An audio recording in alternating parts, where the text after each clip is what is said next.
धाकड़ खबर, बेखौफ सुबह, बेबाक अंदाज।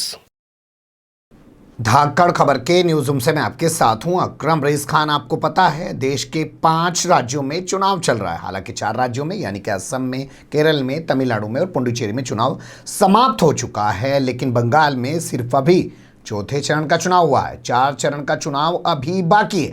भारतीय जनता पार्टी इतिहास रचना चाहती है, इसलिए प्रधानमंत्री नरेंद्र मोदी हो, गृह मंत्री अमित शाह हो या तमाम जितने भी राज्यों में भाजपा की सरकारें हैं, वहां के मंत्री संतरी जो भी हैं, निगम का भी कोई पार्षद है ना, किसी गांव में छोटा सा कोई प्रधान सभासद भी है ना, उसको भी वहां पे झोंक दिया। इसके अलावा आरएसएस के फुट सोल्जर भी वहां पे लगे हुए हैं। लेकिन अगर इसी बीच खबर आ जाए कि प्रधानमंत्री जहां से सांसद हैं यानी कि बनारस, काशी या यूं कहें वाराणसी, वहां पर भारतीय जनता पार्टी का सुपड़ा साफ हो गया है, एक भी सीट वो नहीं जीत पाई है, तो उसके बाद क्या होगा? मीडिया के लिए कितनी बड़ी खबर होनी चाहिए। लेकिन क्योंकि हम मीडिया को जानते हैं कि दलाली चाटुकारी के अलावा कुछ काम आज रहा नहीं है और पूरा मीडिया एक तरीके से भोंपू मीडिया बन चुका है। हालांकि ये भी कहा जा सकता है कि उनकी मजबूरियां हैं, लेकिन मजबूरियों से ज़्यादा लगता है कि उनकी खुद की सोच में जहर भरा हुआ है। अब ये खबर बताने के बाद आपके जहन में कई सवाल पैदा होने चाहिए। जैसे कि पहला सवाल ये पैदा होना चाहिए, भैया कौन सा चुनाव हो गया बनारस में जहां भाजपा का सुपड़ा साफ हो गया और कांग्रेस की बल्ले बल्ले हो गई?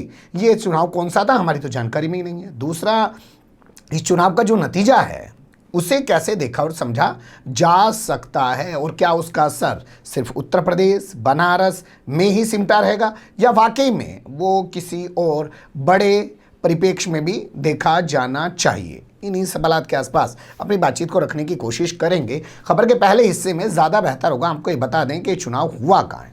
तो बनारस यानी कि काशी यानी कि वाराणसी, यहाँ पे स्थित है संपूर्णानंद संस्कृत विश्वविद्यालय। आप तस्वीरों में देख सकते हैं, गूगल करेंगे तमाम चीज़ें आ जाएंगी। यानी कि आप देसी भाषा में बात करें तो संस्कृत यूनिवर्सिटी है ये, संपूर्णानंद संस्कृत यूनिवर्सिटी। यहाँ पर छात्र संघ का चुनाव हुआ। यूनिवर्सिटी का नाम आते ही वैसे आप लोग खुद ही समझ गए होंगे किस तरीके का चुनाव यूनिवर्सिटीज़ में होता है। लेकिन अहम बात यह है कि ये उस बनारस में यूनिवर्सिटी है जहाँ से देश के प्रधानमंत्री खुद सांसद हैं और कहा जा रहा है कि काशी को क्वेटो बना दिया जाएगा। आदित्यनाथ योगी रात दिन यहाँ पे दौरे कर रहे हैं, विकास की गंगा बहाने की बात की जा रही है, कॉरिडोर बनाया जा रहा है और अब तो एक नया विवाद भी खड़ा किया जा रहा है अयोध्या के बाद काशी में और मथुरा में। काशी में कहा जा रहा है कि विश्वनाथ जो पूरी मंदिर है उसके बगल में जो ज्ञानवापी मंदिर है वो असल में ज्ञानवापी मस्जिद है, वो भी असल में मंदिर है और उसको लेकर मामला कोर्ट तक चला गया है। वहाँ के पुजारी कह रहे हैं साहब कोर्ट में हमारी ज़रा सी जीत क्या हो गई कि सर्वे किया जाएगा, मुझे जान से मारने की धमकी दी जा रही है। यानी कि आप समझ सकते हैं कि यहाँ हिंदू मुस्लिम वाला पॉलिटिक्स भी चल रहा है, विकास भी चल रहा है, प्रधानमंत्री का क्षेत्र है। आदित्यनाथ योगी अलग से यहाँ पे पूरा अपना फोकस बनाए हुए हैं और यहाँ पे एक मिनी पीएमओ भी खोल रखा है। आरएसएस ने भी यहाँ पे एक अलग से ऑफिस खोल रखा है। अगर उस दौरान ये तस्वीर उभरे कि छात्र संघ के चुनाव में आरएसएस के छात्र विंग या यूं कहें भारतीय जनता पार्टी समर्थित अखिल भारतीय विद्यार्थी परिषद का सुपड़ा साफ हो गया है, वो एक भी सीट नहीं जीत पाया है और एनएसयूआई जो कांग्रेस का छात्र विंग है उसकी बल्ले बल्ले यहाँ पर हो गई है, उसने सभी सीटों पर शानदार जीत दर्ज की है, तो ये कुछ कहना गलत नहीं हुआ। रिपोर्ट के मुताबिक अध्यक्ष पद के लिए यहाँ पे जो जीत गए हैं उनका नाम है कृष्ण मोहन शुक्ला। अध्यक्ष पद के लिए एनएसयूआई की ओर से शानदार जीत उन्होंने दर्ज की। इसी तरीके से उपाध्यक्ष पद के लिए अगर बात करें तो अजीत कुमार चौबे का नाम आ जाता है, इन्होंने भी शानदार जीत दर्ज की है। कहीं पे खाता ही नहीं खुला है बीबीपी वालों का। इसके अलावा तीसरी सीट है महामंत्री की, तो महामंत्री पद के लिए शिवम चौबे चुने गए हैं और इसके अलावा पुस्तकालय जो मंत्री है उस पर आशुतोष कुमार मिश्रा चुने गए हैं। ये अपने आप में एक बड़ी खबर है। अब ये खबर सामने आने के बाद एनएसयूआई तो जोश में है ना, तो कैसे वो जोश में उनकी ज़बानी थोड़ा सा देख लीजिए, वो नारेबाजी करते हुए अपनी खुशी का इजहार कर रहे हैं।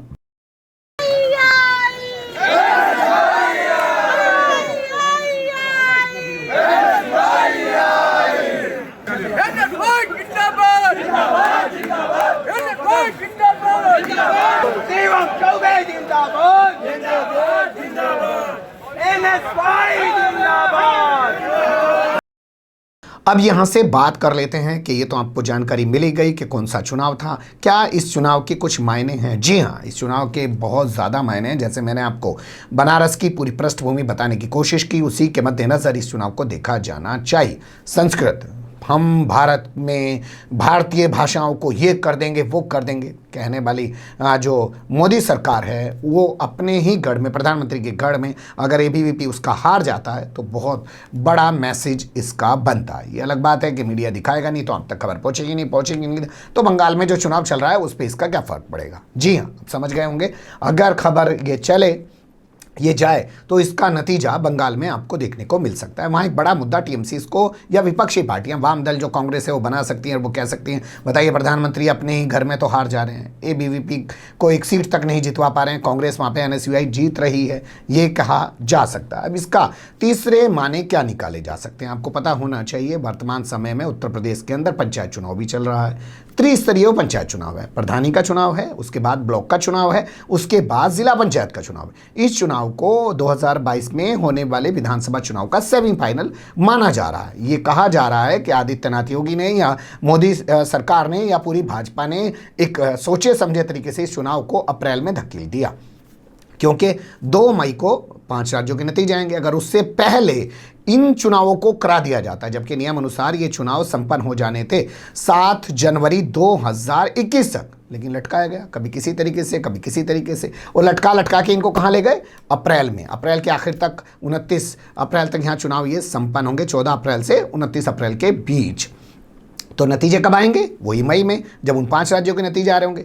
तो अब इनको शायद पता था कि बनारस में हार रहे हैं और पंचायत चुनाव के नतीजे भी, क्योंकि किसान आंदोलन बहुत बड़ा मुद्दा है उत्तर प्रदेश में, तो यहाँ अगर पंचायत चुनाव में भी भाजपा हार गई और नतीजे पहले आ गए 5 राज्यों से, या यूं कहें बंगाल में चुनाव होने से पहले नतीजे आ जाते, और वो भी उत्तर प्रदेश से जहाँ से प्रधानमंत्री खुद हैं, जहाँ से आदित्यनाथ योगी हैं, जो जा के वहाँ पे लोगों को हिंदुत्व का पाठ पढ़ा रहे हैं, बता रहे हैं कि उन्होंने यहाँ विकास की गंगा बहा दी है, बेटियों को सुरक्षित कर दिया, तमाम दावे वो कर रहे हैं, और अयोध्या में राम मंदिर तो बना दिया, ये तो कह ही रहे हैं, और अब बारी जो है काशी और मथुरा की है, वो तमाम दावे कर रहे हैं। तो अगर ये नतीजा जो पहले आ जाता तो उसका भी इफेक्ट पड़ता, लेकिन जो भी नतीजा आएगा पंचायत चुनाव का, ठीक है इन्होंने आगे पीछे कर दिया, लेकिन जो भी नतीजा आएगा, बनारस की संस्कृत यूनिवर्सिटी से आवा नतीजा और पंचायत चुनाव का नतीजा आने वाले जो विधानसभा चुनाव हैं उन पर असर जरूर डालेगा। अब यहाँ बात कर लेते हैं कांग्रेस की भूमिका को लेकर।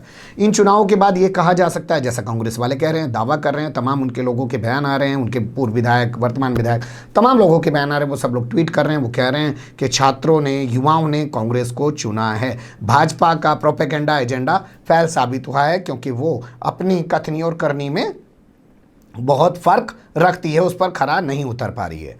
लेकिन यहाँ ये भी कहा जा सकता है कि भैया एक यूनिवर्सिटी के चुनाव से कांग्रेस अगर ये सोच रही है कि उत्तर प्रदेश में वो पता नहीं क्या कर देगी, तो शायद ये भी अतिशयोक्ति होगा।